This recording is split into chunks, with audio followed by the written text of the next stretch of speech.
Jirra jirtu kabajamtoota daawwattoota keenya har'a waa'ee viidiyoo kompiitarri maali hajuurratti viidiyoo bareedaa tokkoo fi ibsa gahaa wajjin isinii qopheessinee jirra nu hordofaa.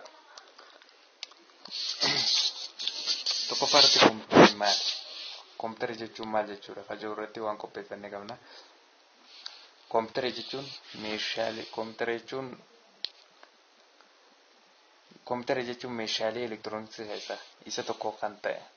Fakkeenyaaf meeshaa elektirooniksii yeroo jennu wanni akka reediyooleen, wanni akka televizyiinaalleen, roobootiillee haa ta'u, waan fedhallee haa ta'u, wanni waan maashinaan hojjetamee elektirooniksii fayyadamaa, elektiriika fayyadamaa takka waan baatirii wayii fayyadamee socho'u hundi isaatu meeshaalee elektirooniksii jenna. Meeshaalee elektirooniksii san keessaa kompiitarrilleen isa tokko jechuudha. Kompiitarri kun maal nuuf hojjeta? Tokko daataa ofitti nuuf fudhata. Kompiitarri kana input daataa kan jennuun san daataa kan tartiibessu process daataa ofitti fudhata yeroo jennu namarraa gara kompiitaraatti meeshaalee garaagaraatiin meeshaalee input device kanneen jedhamanii jira. Meeshaalee saniitiin daataa ofitti nuuf fudhata. Daataa kan tartiibessu gara meeshaalee daataa tartiibessaniitiin daataa kana process godhee akka barbaachisutti kan nuuf qopheessu yookaan nuuf kaa'u jechuudha. Daataa kan kuusu jechuun ammoo store daataan niimooriiwwan gosa garaagaraatiin daataa ofirratti kan qabatu.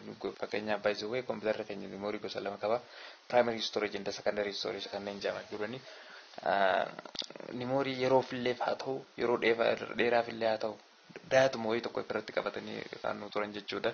Daataa store godhu, daataa kan baasu, output daataa kan godhu jechuudha. Output daataa deebisee kan nuuf baasu jechuudha. Daataa nuti itti galchine san deebinee waa'ee eega process ta'ee booda waan wayii tokko arguu qabna. Fakkeenyaaf afuufamee ta'ullee ta'uu danda'a. Bu'aa isaa kan dhumaa arguu qabna. Yeroo san daataa deebisee kan nuuf baasu jennaan jechuudha. Daataa kompiitararraa gara namaatti. Input device baay'isuu namarraa gara kompiitaraatti, kompiitararraa gara namaatti kan deebisu jechuudha. Deebisee shanaffarratti qabiyyeelee asiin olii kana hundaa'u instructionota gochawwan asii olii kana hundaa'u haa to'atu. Kompiitarri keenya kan hundaa walirratti to'achuu kan danda'udha jechuudha. Mee haalaallu. Kompiitarri keenya kun ammas paartii yookaan qaamolee gurguddoo lama qaba. Kompiitarrumaan fedhe qaamolee gurguddoo lama qaba. Qaamoleen gurguddoo lameen kun wal dubbisanii hojii waliin hojjetan, walitti hirkatoodha. Waliin malee hojii hojjechuu hin danda'u. Fayyadamaan kompiitaraa isaan lameen waliin fayyadamaa wal faana fayyadamaa jechuudha. Fakkeenyaaf qaama jajjaboo hardware part kan jennu jira. Qaama maasojii yookaan software part kanneen jedhamanii jira jechuudha. Ani hardware partiin qaamolee harkaan qabamuu danda'an kanneen meeshaalee hardware partii jennaani, kanneen immoo partiilee softwareidha jechuudha. Appilikeeshinoota garaagaraatii fi softwareota garaagaraa kan fayyadamnu isaannen kanneen hardware partii jennaani, kan ammoo software partii jennaani jechuudha. Software partii jennaan kanneen qaamota jajjaboo kanneen jennuun kun qaamni kompiitaraa kun kan harka keenyaan qaqqabachuu dandeenyudha. Akka barbaannetti yeroo feene itti teenyee yeroo feene irraa baasnee yoo faayilti yoo immoo batii kan uummatu ta'e irraa baasnee jijjiirraalee kan godhuu dandeenyu jechuudha. Isaan kunis akka maaliiti? Akka moonitara yookaan toora argii, sagaleessituu yookaan ispiikara, hantuutee yookaan maawuzii, maxxansituu yookaan piriintara, gabatee cuqqoo yookaan kiiboordii jennaani, iskaanara, gamtaa sisteemaa kajamu as keessatti immoo baay'ee qabiyyee hedduutu argama. Fakkeenyaaf paawar sappilaay kan jennuun as keessatti jira deeskitoop irratti jechuudha. Paawar sappilaay kan jennuun as keessa haardiskiin kana maazarboordiileen as keessatti argama. CPU'n teenyalleen as keessatti nuuf argamti jechuudha. Sisteem yuunitii kana keessatti nuuf argamti. Anaafuu kana fakkaataa jechuudha qabiyyeen qaamni jajjabooni. Qaamni kompiitaraa jajjaboon kanneen kun armaan gadii kana qoqqoodaminsaatiin yeroo lama. Fakkeenyaaf haadota jechuun keebiloota garaagaraati. Meeshaa daataa baasu hamma akka reefu jenne san kan daataa deebisee output nuuf godhee nu dhageessu kompiitarra gara namaatti kan daataa kuusu jechuun daataa storage kan jennuun primary storage and secondary storage yeroodhaa fi dhaabbiidhaan yeroo dheeraafis illee daataa irra qabatee kan of turu jechuudha. Meeshaa daataa tartiibessu yookaan immoo CPU keenya daataa kana hundaa process godhee store akka ta'uufis output akka ta'uufis input akka ta'us hundaa haala kan mijeessu kana process device kana kan daataa seensu jechuun input device keenya jechuudha.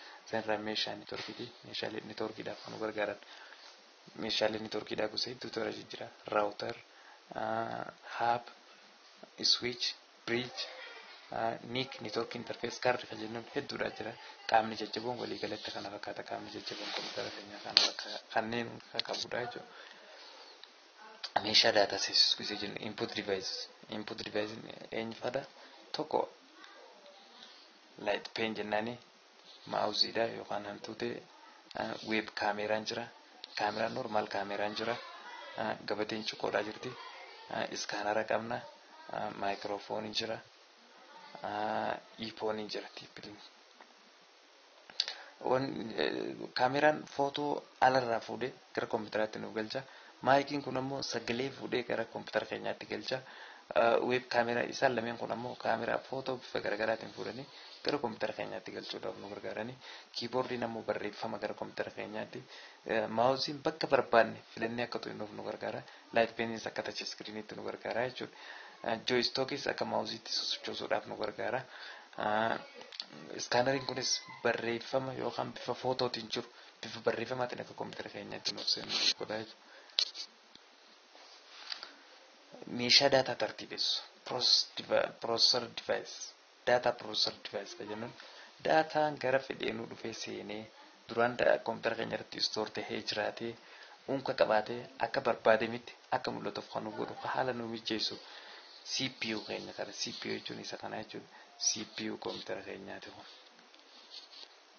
CPU kompiitara keenyaa isa kan CPU microprocessor jedhama. Isa kanaatu hojimaata gaggeessaa jechuudha. Meeshaa daataa kuustuu kan jedhuun storage device. Storage device kan isin jira. Storage device kun meeshaalee memory gosa memory daataa ofirra qabachuudhaaf gargaara. Isaan kun gosa lama temporary device and permanently device kanneen jedhaman jira. Storage device kan jennuun jira.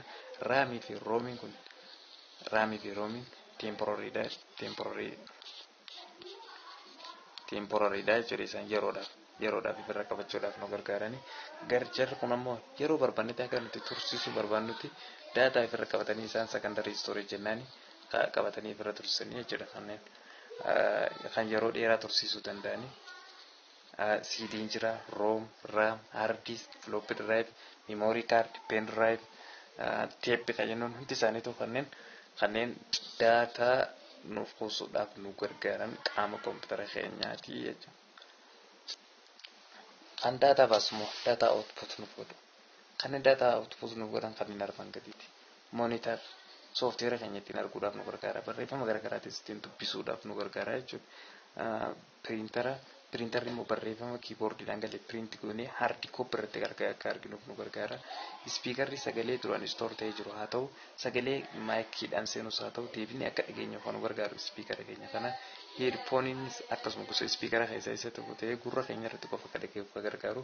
Piroojeektarri akka monitara kanaatti waan barbaachisu hundaa'u diispilii godhee bifa laayitiitiin girgiddaa irratti kan mul'atu kan godhu piroojeektara keenyaan girgiddaa irratti balaqqeessanii akka mul'atu. Touch screen by the way input device dana fakkaata input device keessa galuu qaba. Plotteriin wantoota iskaanaraan galanii fi barreeffama jechuudha garaagaraa yeroo barreessinu fakkeenyaaf maxxansa garaagaraa gurguddaa yeroo barreessinu plottera kanaan print godhannaa jechuudha. Fakkiiwwan garaagaraa gurguddoo fi kanneen akka GPS fa'aadha.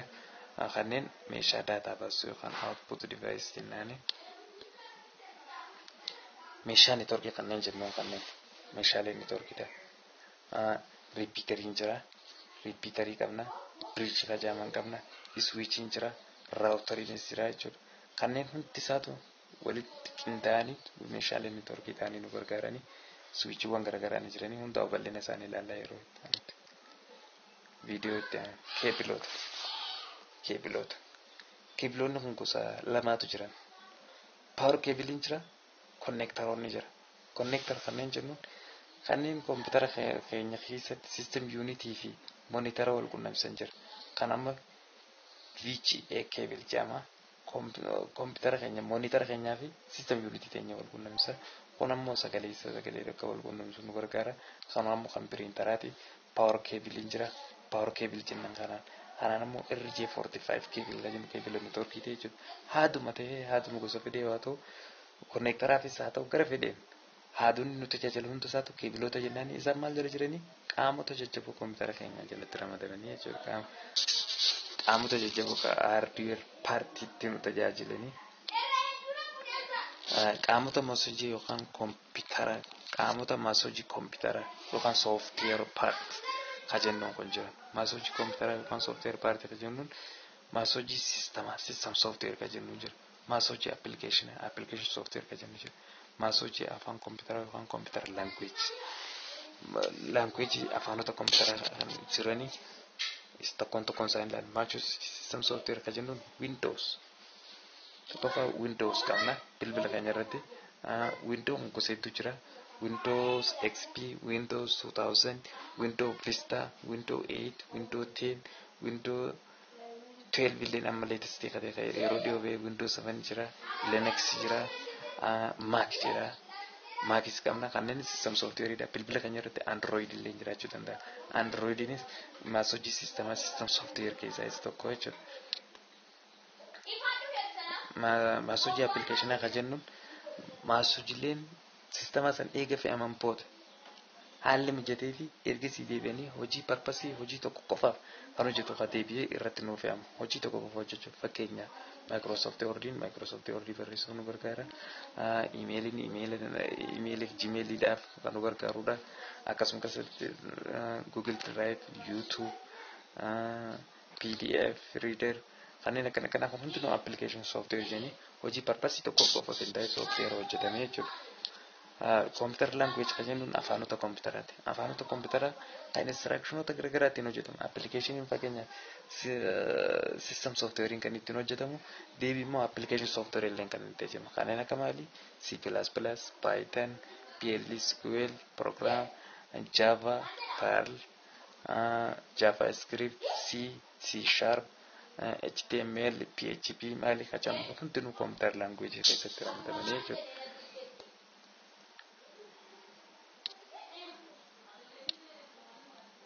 Tutorialiin keenya kana fakkaata galatooma yaada keessan nuu kana nuuf qoodaadha nu hordofaa nu jajjabeessa ammoo qabiyyee itti aanu akka hordoftan abdiin isin irraa qaba galatooma.